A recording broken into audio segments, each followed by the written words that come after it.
Hello, everyone. Welcome to a new episode of WTALKS by WeWalk. My name is Kürşat, co-founder of WeWalk Technology, and your co-host today with John Mark, who is the R&D lead of WeWalk. Yes, so thanks, Kirshat. Welcome to another episode. I'm super excited today because we are joined in the UK with Robin Spinks, who's the Principal Manager of Digital Accessibility at the RNIB. That's the Royal National Institute for the Blind here in the UK. So Robin, tell us more about yourself and what you do. Hi, guys. Well, firstly, it's super to be with you. Thank you for inviting me. It's such an exciting time in the development of all of this technology. I've spent the best part of 2 decades working in the disability field, currently work for RNIB as a senior innovation manager, working with lots of tech companies, small and large. And really the focus is business development and partnership to bring about greater inclusion for blind and partially sighted people. And that's possible in so many ways through so many different types of partnerships. Fantastic. And Robin, where were you born and what did you study? So I was born in Edinburgh, which is literally about 5 miles across the water from where I'm sitting right now. Went to school locally in Dunfermline, and then went to university in Stirling, which is a city in Scotland, very pretty place. With a university set on a lovely campus with a lake and mountains around it. I studied sociology and social policy there. And yeah, after graduating, I went on to become a careers advisor. So I did the professional qualification to become an educational guidance advisor. And at that time, I have to say, I had absolutely no interest in working in the disability sector for the simple reason that I've been partially sighted all my life. I have albinism, which explains my paleness in terms of skin and hair and body structures. And that condition also brings a visual impairment that basically means that I've had about 10% vision all of my life. And I think for that reason, I didn't really see any big compelling reason why I should go and work in the disability field. And then all of that changed all of a sudden. And I found myself spending, well, certainly my career to date working in the disability field. And that's been a fantastic thing. So you never know where your studies might lead you, but it's been a super interesting and exciting journey all the way along. And it's quite funny that you say that you never really initially wanted to get into the disability field, but when you got into it, you really got into it. So before the RNIB, you worked at Sightsavers. And before that, you were still working at the RNIB. So you've been involved in so many huge international charities for the visually impaired. So Yeah. when you got into it, what made you want to get into international charities? So it's a really interesting story, but basically on my postgraduate study, I had an experience where there was an expectation from the leader of the course at the time that, I might find it harder to get a job than anyone else on the course. And as it turned out, I was really lucky to be the second person on the course of 29 people to be offered a job, working in a mainstream adult education and guidance environment in a role that I had been qualified and trained to do, and I was super excited. And then I decided that, what I would do is just take up the offer of another interview that I had, and I was offered the second job. And the person who was leading the component of the course on equality and diversity said to me, look, but do those employers not realize, do they not recognize that you have a visual impairment? And I said, well, do you know what? They know all about it because we've had a fantastic conversation. And we've basically left no stone unturned. We basically had a session in the interview where I tapped into any insecurities that anyone had and got them to share them in a confidential environment. And everyone shared their concerns around vision loss and disability in the workplace. And we managed them. We worked them through.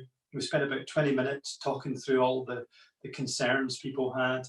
And we dealt with them. We allayed those fears and we made sure that people, I left the room with the interview panel feeling confident and comfortable that the concerns that they'd had wouldn't be an issue. and I got the job in both of those cases. And the third interview that I was offered was an interview with RNIB.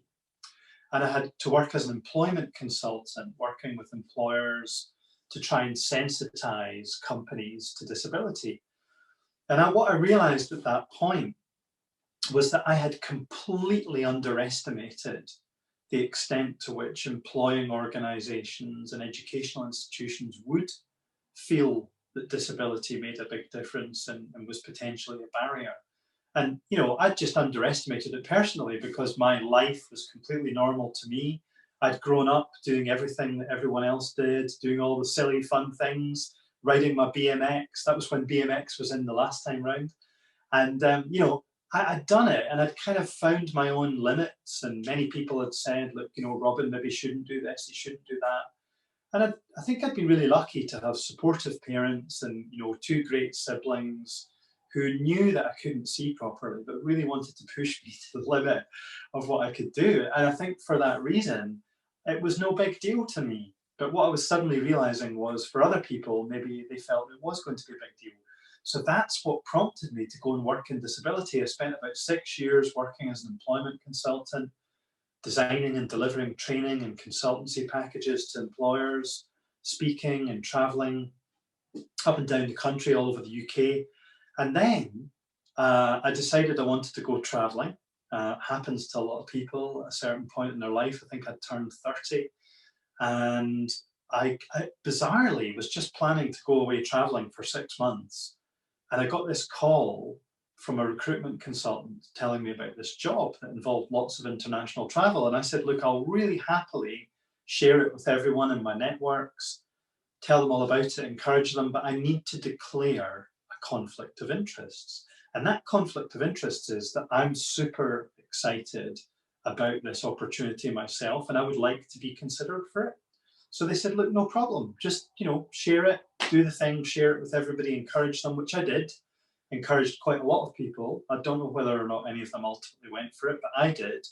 And now I found myself working for Sightsavers International, a job that involved traveling 25 weeks out of every year, working with governments and NGOs in 34 countries across South Africa, South Asia, the Caribbean. So huge amount of travel. So there I was, you know, this person who was supposedly going to be disadvantaged by being visually impaired. I've had this great career working in the employment area, wanted to go traveling, and hey presto, was so lucky to find myself in a position where I could work and travel and work for a great international NGO. And I spent nearly 4 years doing that. It was phenomenal.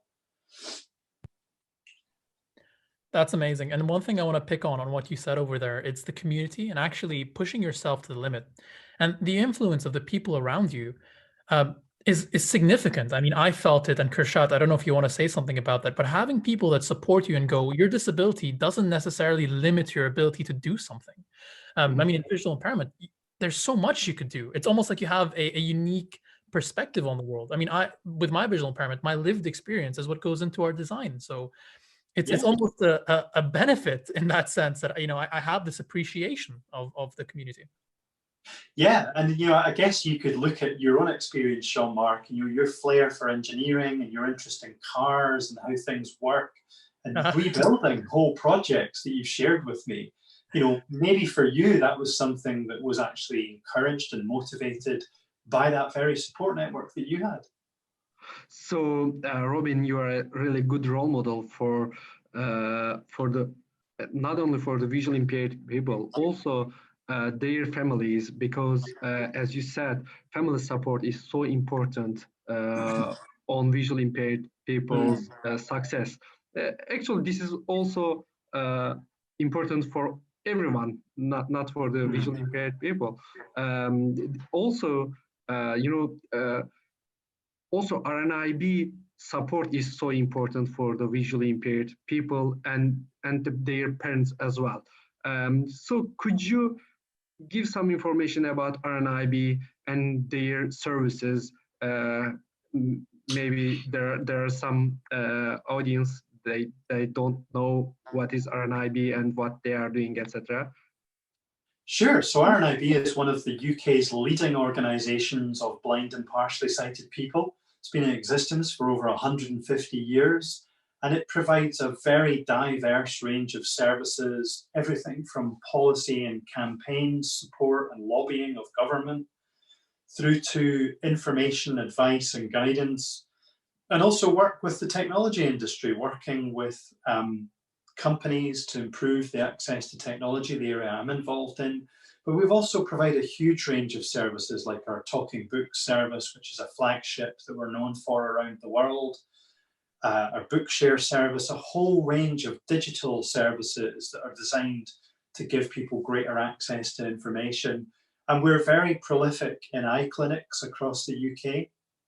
One of our flagship services is our sight loss advisor service. So our aim is that in every single hospital eye department across the UK, we will have a sight loss advisor. And the significance of that is massive. You know, if you're diagnosed with a visual impairment, as hundreds of people are every day here in the UK, it's extremely important that you get timely support and intervention at the point of diagnosis. And that's the role of the sight loss advisor. And it's a fantastic role because often people are given diagnosis. You can imagine it, can't you? They feel really despondent, really depressed, very anxious, worried about the future. So to meet someone who's a positive role model and who can reassure you and can introduce you to support and services that are going to make a really big difference for you as you go forward on your sight loss journey, that's a massively important thing. I think for those of us who've been visually impaired since birth, I mentioned that for me, it wasn't a big deal, but that's because I'm different. The vision that I've got is entirely normal to me. I don't have any sense of loss or deficit, which I find a really interesting conversation because I know how much I can see and it's entirely normal to me. And, it's other people's perception that what I've done is maxed out the vision that I've got. That's why I do gravel biking and I go running and all those sorts of things. And I've jumped out of planes at 13,000 feet because I take the vision I've got and I try and get the very, very best out of it. Maybe sometimes I push it right onto the limit and I have to pull back. But imagine if you're fully sighted and you lose your sight, which is the experience for the vast majority of visually impaired people. Emotionally, that's a real roller coaster of a journey and actually something that people really tend to find they need a lot of support. Robin, this situation is also valid for the visually impaired people who are visually impaired from the birth as well. Can you imagine as a parent, you will have a baby and ophthalmologist will say that, hey, your baby cannot see, and this situation is really hard position for the parents. So that's why you are doing really amazing job, and because unfortunately ophthalmologists don't have idea how to adapt to visually impaired life. Actually, but as if you are a parent who has the blind baby, you feel yourself unhopeless, and because you don't know how a visually impaired person survive, and that's why your consultancy is really valuable and really important. That point you've just made really well, that really hit me about probably 20 years ago. I remember meeting a couple of parents who were real characters, just fantastic, lovely, Sparky people and great fun. And they'd had this baby with a visual impairment. And I'd been introduced to them at a conference quite late at night in the bar. And they were all very chatty and very kind of having a laugh and having a lot of good fun and asking me questions. And after about an hour and a half, they were both in tears. And I said, look, I hope that nothing that I've said has actually caused you to feel bad in any way. And they said, no, it's the complete opposite. We kind of now realize that it's going to be okay. We've never met anyone who's actually gone through growing up and adolescence and university and who really has a spark for life. We've not met somebody who felt like that, and we think you're like that. And actually, what we know now is that our daughter is going to be all right. She's going to have a good life. She's going to need some support for certain, as lots of people do for lots of different reasons. But actually, we know that she's going to be okay. And I think you're absolutely right. I think just recognizing that people can make that journey and they can kind of deal with any negativity that they've had in their life and channel it appropriately, and they can be a positive person. That is a really powerful thing to be able to share with people. And I think now I'm discovering that as a parent.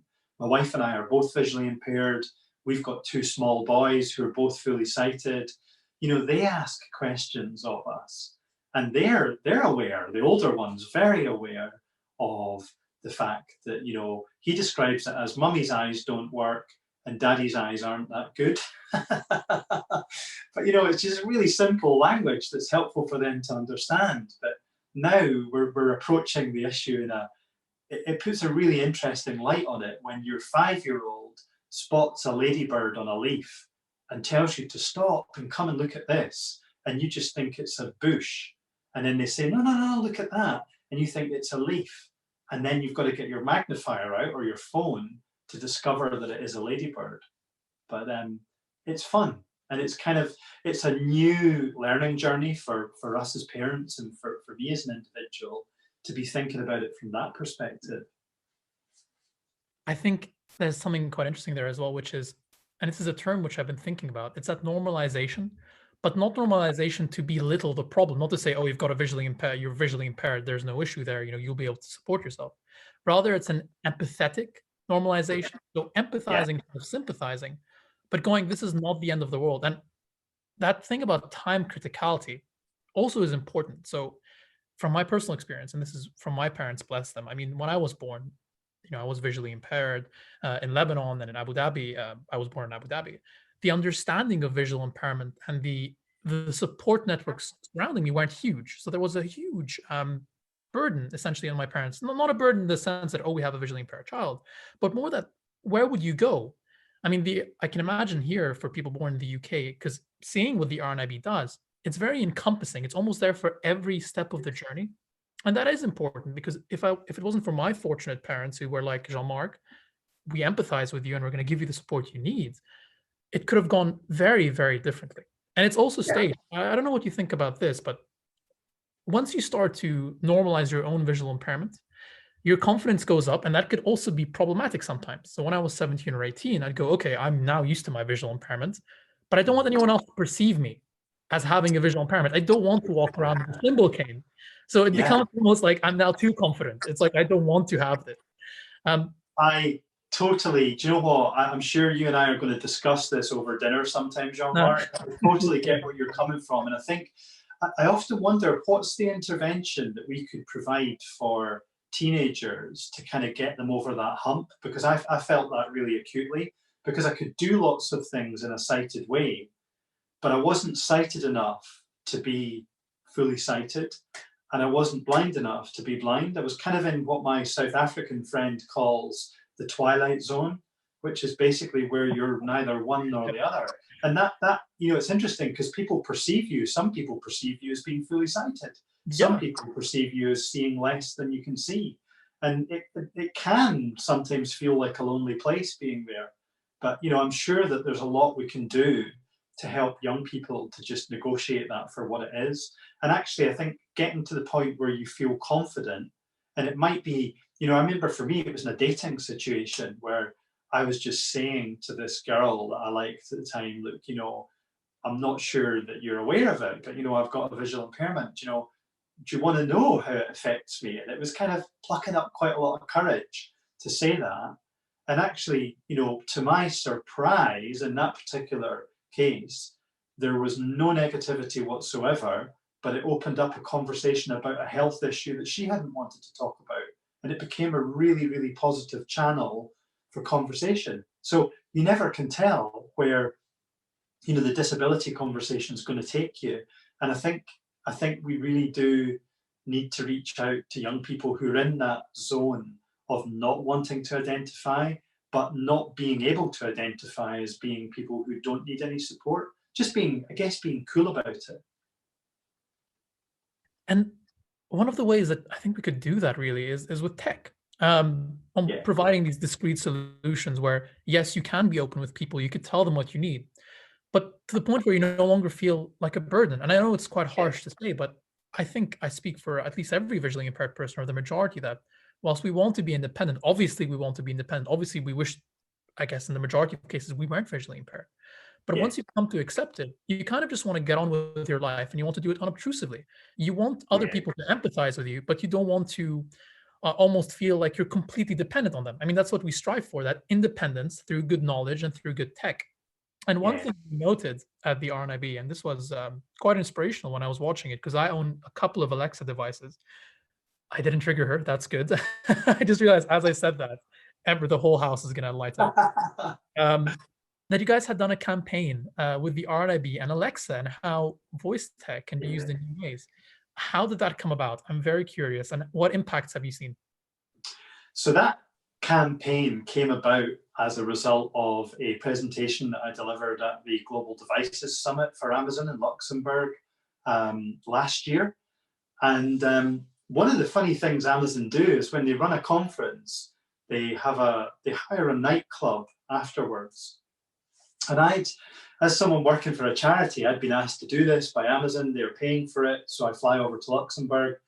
And I said, I'm leaving after the event is finished. I'm heading back. And they said, you can't do that. And I said, really? They said, no, we insist that you stay for the party that we're having afterwards. We'll pay. There's no extra cost to you, but we really need you there. And then I found out that, often the most important conversations can take place, over a beer, on a dance floor, in a club, with a bunch of people who are all invested in the same kind of area. And that the conversation really came about there to say, look, what's the sort of message that we need to share with the blind and partially sighted community? And what about the community who don't even see themselves as being part of that community? And that message was that an Amazon Echo device, along with many other smart speaker devices, has lots of functionality that could be super helpful for lots of people. And that then kind of gave rise to the storyboard of someone who's busy, who's got an active life, and who just wants to have a bit of spoken help with things. And we figured there was a really good narrative there and a really important story to share. And that's how it really came about. And we've continued to work really positively and really kind of excitingly with folks at Amazon and a whole bunch of stuff. So it's a great relationship, and it's been a journey that we have been really proud to be on. And certainly, even if it goes far back as the voice that is inside the A lady, let's just call her that so that we don't trigger her, ALEXA, that one. And the voice in there came about as a result of an RNIB introduction. So RNIB combed the world for the best text-to-speech, and we found it in Poland in a small startup called Ivona. We then got an introduction to someone at Amazon who said, listen, we want to find the best text-to-speech in the world. We said, well, look, do you know what? Funnily enough, that's something we've just done. We'll introduce you. So we introduced them to Ivona. A few months later, we got an email saying we're being acquired by Amazon. And there you go. The voice of Alexa is Ivona. So, some of those relationships we have been involved in for a long time. And, they've been pivotal in making things happen. Very shortly after that. Yeah, she's chiming in the background. Very shortly afterwards, we were invited into a darkened room to look at a device, but not allowed to touch it, not even allowed to see what it looked like. Literally just being asked in total darkness to speak to a device and to get some feedback from it. And we did that under non-disclosure. And yeah, lo and behold, what came of that was what people now know as an Amazon Echo device.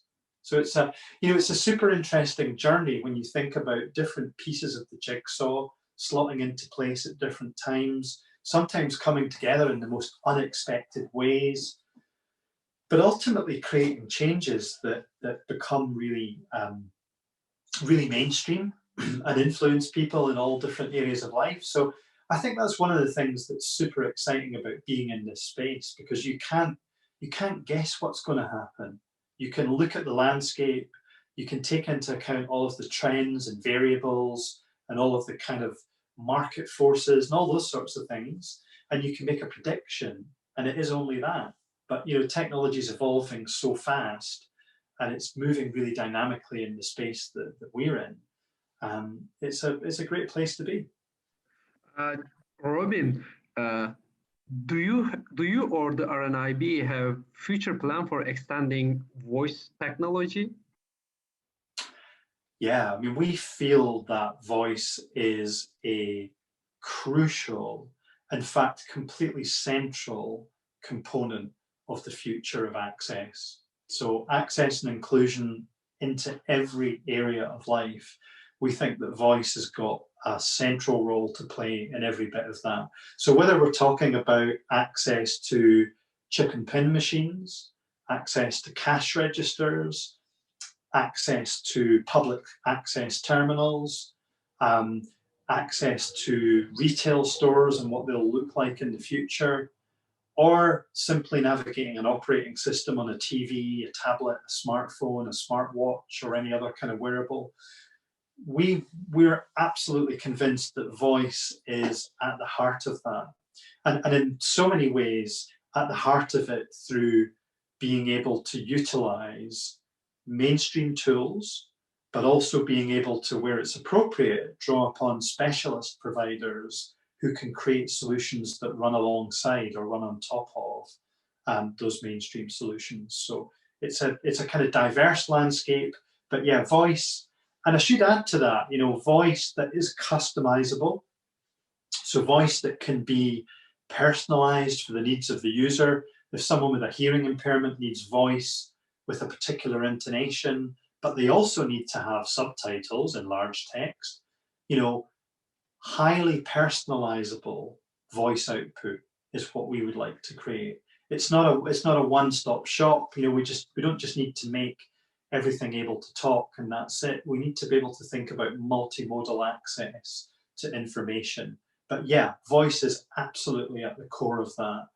And we think we're in a space and time which is really pivotal in making that a reality. I mean, imagine if you could navigate every area of your life and have access to highly personalized voice output wherever you wanted it, whether you rocked up at a cash machine, went to buy cinema tickets, visited your supermarket, used a public transport system. Imagine if at every single juncture you could have personalized speech that worked just right for you, and that's the kind of future that we want to create. We can't do that on our own, but the way that we do that is by working in partnership with a whole host of organizations to kind of create examples of where that can be showcased.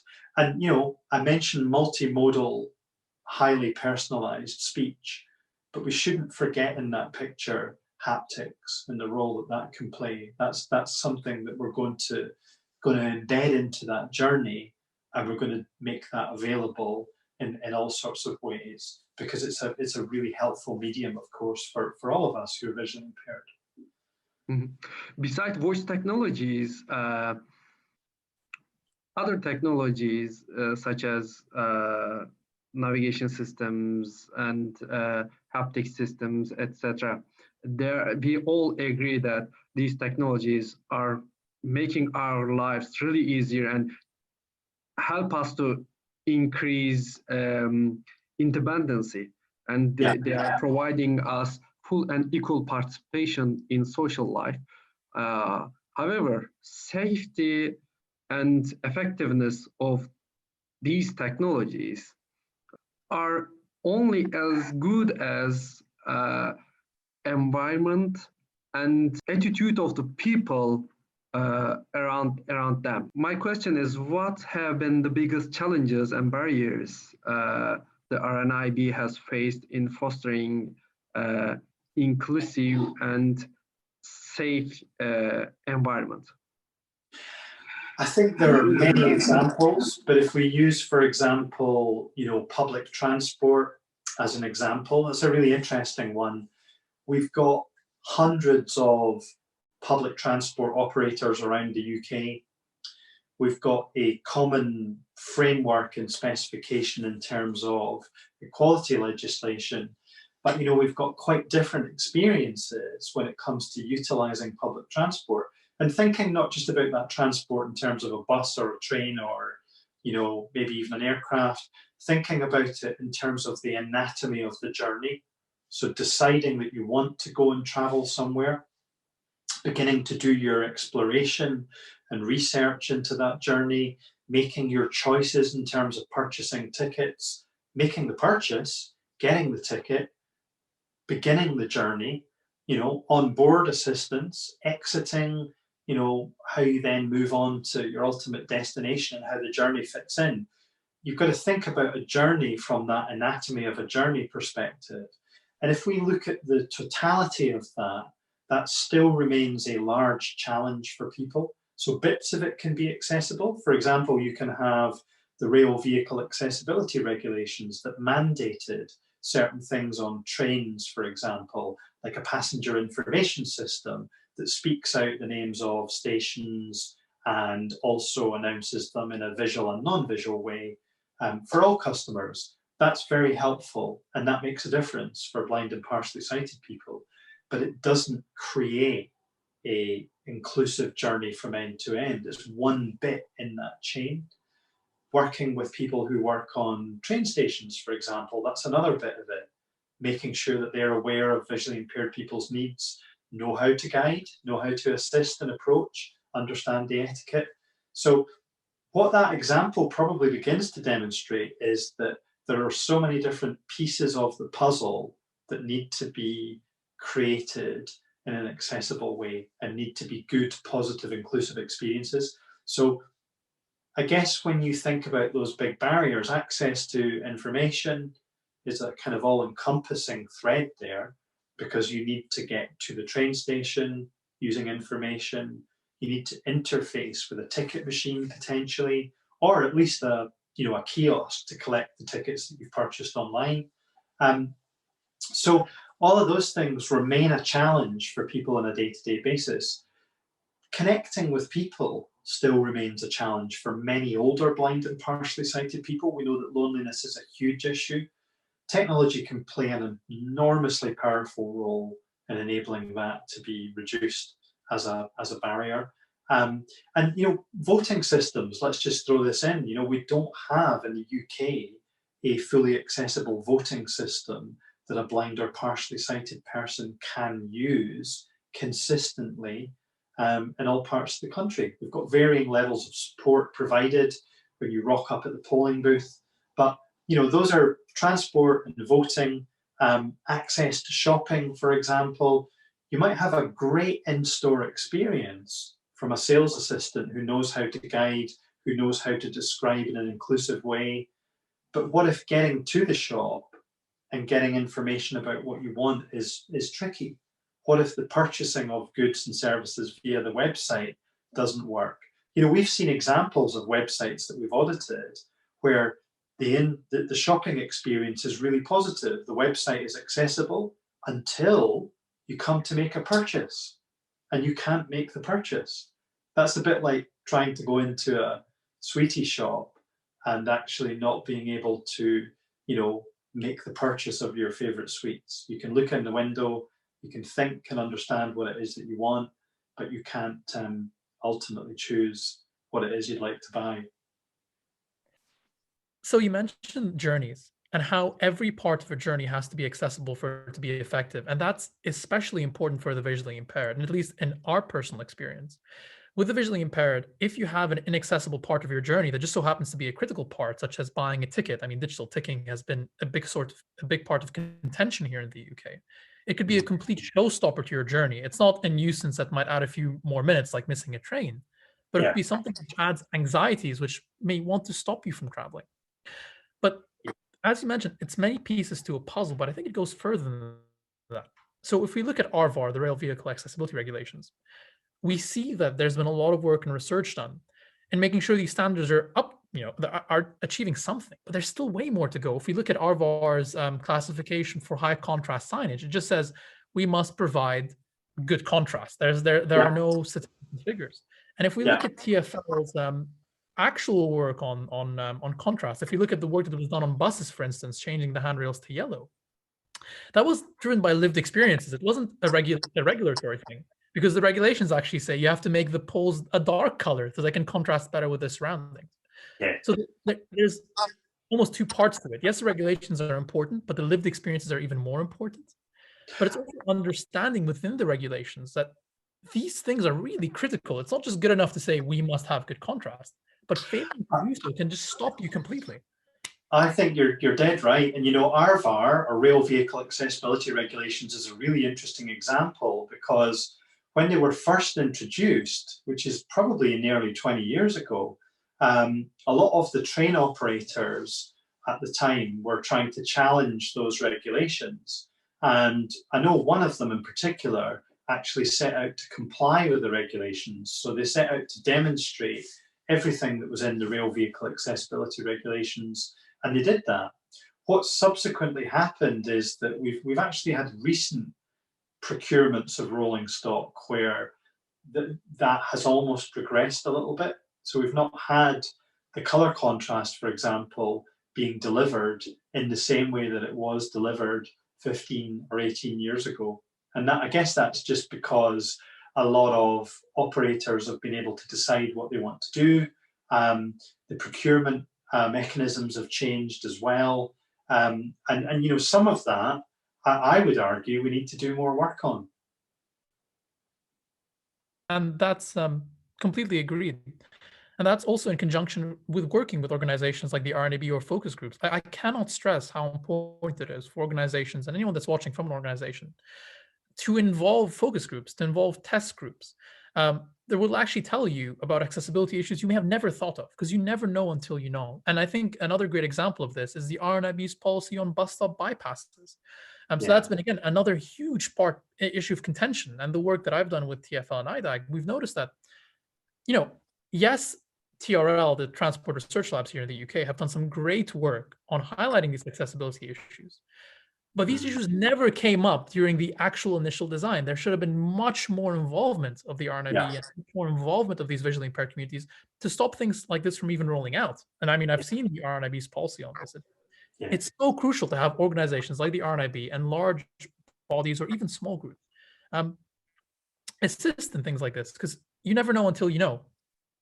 Absolutely. I think every element of society and every element of daily life, lived experiences can and do inform design and development.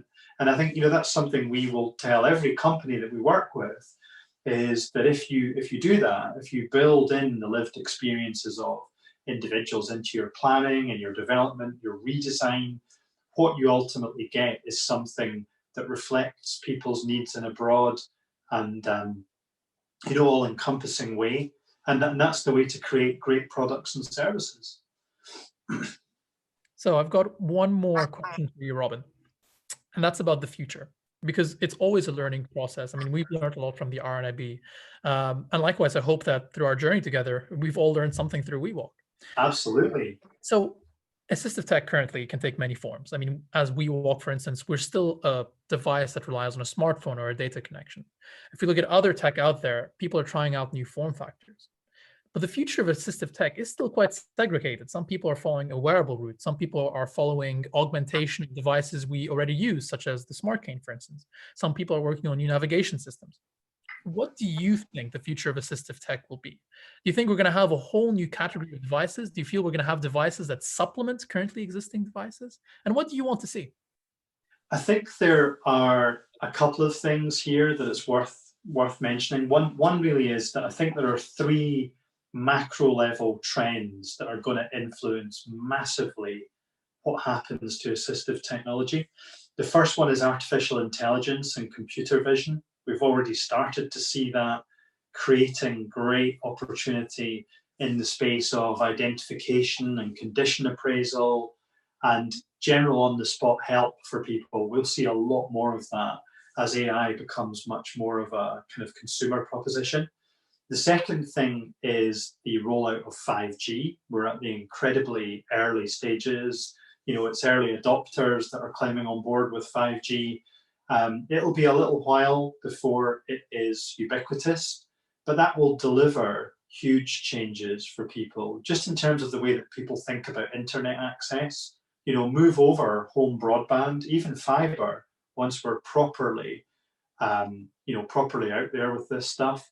We're talking huge increases in speed and almost no latency, and the ability to deliver all sorts of new services through 5G. So I think that holds great promise once it becomes a realistic consumer proposition.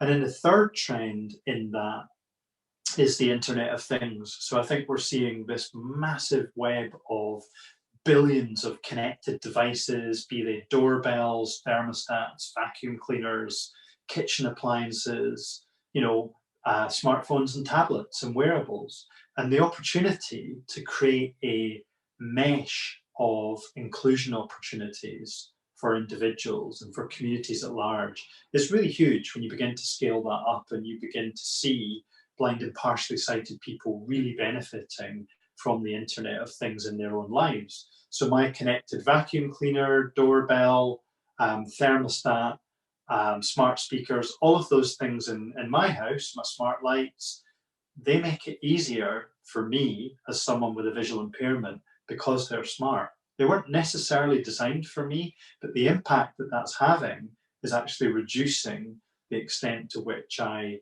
feel excluded. And those three top line trends, I think, will be hugely significant when we look back, even in 3 or 4 years' time. I would add another one onto that list, and that's haptics. So I think we're beginning to see new generation haptic motors appearing in the latest crop of smartphones. Not an awful lot is said about it, but I'm super excited about the potential that offers to create an evolving language as we go forward, a language that doesn't require you to be able to see or to hear, but enables you, encourages you to interpret and make sense of haptics, and using vibration as a clue for all sorts of experiences. So those are the top line trends that I think will make a big difference. What will we see in terms of an industry?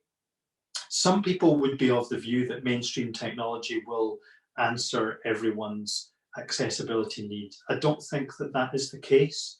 My own thoughts on it really would be that what we'll see is a much more mixed economy, if you like, of greater mainstream accessibility. I think we're beginning to see accessibility creeping into personalization.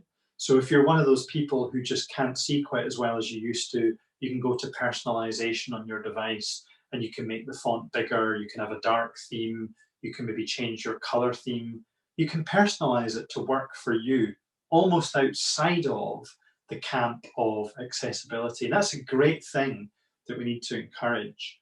But I think we'll also see situations where the level of insight and understanding that's required to overcome a challenge actually needs engineering imagination that goes beyond inbuilt features. So I think there is a role for the specialist assistive technology industry for the future. That would be my view. And I think there's a lot of evidence to suggest that the community would echo that. Yes, of course, we all want to make use of inbuilt accessibility features wherever we can. I certainly do that every single day. But there are certain things that people want to have and certain levels of personalization that specifically bespoke specialist AT companies can deliver, experiences that go above and beyond, and experiences that are innovating within the domain of accessibility. So I think the future is about a landscape of continuing to embed accessibility, continuing to make, narrator better than it is, to make voiceover better than it is, to make more use of haptics at a system-wide level, to make magnification a glorious experience across all operating systems. That's the future, but there's still a role for specialist companies, often very small innovation companies that are led by engineering brilliance and incredible insight. There's a role for those companies to continue to positively impact people's lives well into the future, I would argue. However it rolls out, it's going to be a fascinating time to be working in this space, I think. Yep, I completely agree with those observations. And there's a case to be made for consistency and customization as well. I mean, having operating system wide features like high contrast and dark modes have been completely indispensable to me. And I've realized that if I get an application just that isn't compatible, or if I get an application that doesn't have a very small feature like dark mode integration, which helps me to see it substantially better, it could be a huge experience breaker for me. It could genuinely take me out of the application. It could cause me frustration. So I think those little refinements really do help. And I think simplicity is another big one. We see so many different forms of software accessibility and hardware implementations, but sometimes it's just the simplest solutions that work. Just a simple dark mode for someone with low vision, simple color filters, for instance. Yeah. But at the same It's time, transformational, isn't it? It is. And dark mode, I mean, people go, dark mode's easier on your eyes. We should be implementing it. How many years did it take? I mean, Android 10 to finally put in dark mode system-wide, whereas Windows PCs have had them for years now as high contrast mode. Yeah. I was so happy to see dark mode come in, but no one was making a fuss about how it helps people with low vision. Now with dark mode, I can use my phone seamlessly without having to worry about voiceover or switching color filters all the time.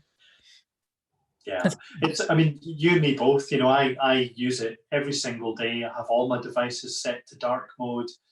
It makes a difference in terms of general levels of fatigue and tiredness, but it also allows me to maximize the vision that I've got and make it work. And I think, you know, what's interesting about it is the kind of in-app experience. I think we've still got a way to go on enabling that to be as good as it can be. You know, if it's iOS or Android and it's a kind of native app, that's all good and well. But if it's something that a studio has created and they've used contrast in interesting ways inside the app, I think there's still a lot to be learned and also executed in terms of how can you personalize a dark mode, for example. So it might be that dark mode as we know it is working for most people, but for some customers, actually maybe it's a navy blue background with cream text or white text that works best for them, particularly if you're thinking about somebody who's got visual impairment and perhaps dyslexia. Maybe it's not necessarily the out of the can offering that will make the biggest difference for them. And I think that's where the specialist AT industry has still got, you know, a bright future in terms of enabling a level of customization beyond what mainstream OSs are serving up. Yep, and it's really, really simple to do as well. I mean, at WeWalk, we've implemented low vision features into the app, and it's just not difficult. But the amount of happiness you see from our customers that go, I can leverage what little sight I have left to use your application. It's amazing. And this is something which I'll always stand by, which is, you know, I'm still amazed. I'm still amazed at the number of occasions where I'm using bold text on my iPhone. Now that's been around for years now, but actually I still meet people on the tube who say to me, excuse me, you know, can I ask, how did you manage to get your keyboard more bold than mine? And I'm getting off 2 stops later, but I've got plenty time to basically enable it on their device and they're delighted. And actually little things like that make a huge difference for so many people. Certainly in the visually impaired community, there are vast swathes of people who would never identify themselves as being visually impaired. They would just describe themselves as not seeing as well as they once did. And a lot of those people can be helped by accessibility, but they might not necessarily even look there. You know, how many people have a Samsung Smart TV in their living room, but they don't know about the accessibility features that are possible on that TV, or an Android TV for that matter? And, you know, they've never had reason to delve into the accessibility features. And our view's always been, we want to work with companies to put those things there. Even if you don't need them today, you could be a visually impaired person of tomorrow, and you might then need those features. You can simply enable them and enjoy them in the same way that blind and partially sighted people enjoy them today. exactly. And now I'm just going to tease this for next week, but we do have a bit of an interesting announcement. I'm not going to give too much away, but everything that we've just discussed here in terms of using user feedback, building systems which work for the visually impaired, and making use of sight or what little sight people have left, as well as the tech we have. We're actually going to be doing that soon. So I'm going to tease that. We'll tell you more soon. But as for now, this has been an absolutely amazing session, definitely our longest session of WTALKS, but one of the most fruitful and interesting conversations I've had on visual impairment. Kurshat, what do you think? Yeah, it was a really pleasure to speaking you, Robin. Also, while we are ending this episode, Jean-Marc, don't you give us a teaser of the next episode? Yes. So next episode is me and Kurshat. So this is not because we've run out of guests. We have loads of guests, but it's just that we thought that, we've been bringing some really amazing people on board, such as Robin, Sakib, Sanjay so far. But we want the WeWalk community to actually get to know about us, sort of the stuff that we do, and to get people's thoughts as well. I mean, we genuinely want WeWalk to be a community thing. I mean, that's why it's called We Walk. It's not I walk. It's not Kurshat walks. It's us. So we're going to be live. We're going to discuss what made us get into the field, why we're here, and some interesting facts about us. I mean, Kurshat, we're going to ask each other some pretty tough questions, so I'm excited. Jean-Marc, I prepared really tough questions to you. Really tough questions. Some secrets are going to come out in that episode, but for now, though, it has been an absolute pleasure, Robin. Always great to speak to you. Please, anyone that's watching, feel free to leave some comments down below. Feel free to ask some questions to myself or Kurshat, and we can pop them into the next episode as well. So do ask away, and we'll see you soon. Take care. Yeah, guys, it's been an absolute pleasure to chat to you both. It's always great to interact with WeWalk, and it's been a super engaging conversation. So looking forward to the next one. Thank you for inviting me. Take care. Have a good one. You too. Cheers. Cheers.